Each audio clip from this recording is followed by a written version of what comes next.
Di saat warga sudah kehilangan rumah, negara masih sibuk memastikan ini masuk kategori apa. Dan saat status masih diperdebatkan, warga sudah lebih dulu kehilangan segalanya. Tonton sampai habis, karena masalahnya bukan banjir, tapi bagaimana negara bereaksi. Disclaimer, konten ini tidak menuduh pihak manapun. Ini adalah pertanyaan publik berbasis fakta lapangan dan logika kebijakan. Dan kalau lo setuju diskusi kayak gini, harus terus dukung dengan like dan subscribe. Banjir ini bukan soal air semata. Air datang, merusak, lalu pergi. Tapi yang tertinggal adalah kehilangan. Warga kehilangan rumah, kehilangan mata pencaharian, dan kehilangan rasa aman.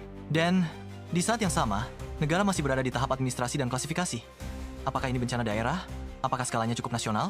Atau sudah memenuhi indikator tertentu? Masalahnya warga tidak hidup di dalam indikator, mereka hidup di rumah yang runtuh, dan perut harus tetap diisi. Dan yang bikin pertanyaan publik muncul bukan karena negara tidak hadir sama sekali, tapi karena kehadiran itu terasa terlambat. Ketika warga dan relawan bergerak lebih dulu, kod negara justru terlihat menunggu status resmi Nuwatu untuk bergerak lebih besar. Padahal, dalam situasi darurat, kecepatan adalah kebijakan paling penting. Dan disinilah kecurigaan publik lahir, bukan karena ingin menyalahkan, tapi karena pertanyaan tidak pernah dijawab secara terbuka. Kenapa keputusan besar selalu datang setelah korban berjatuhan? Kenapa klarifikasi kalah cepat dari penderitaan di lapangan? Kalau memang tidak ada yang ditutup-tutupi, maka audit tidak seharusnya ditakuti, dan sorotan publik tidak seharusnya dihindari.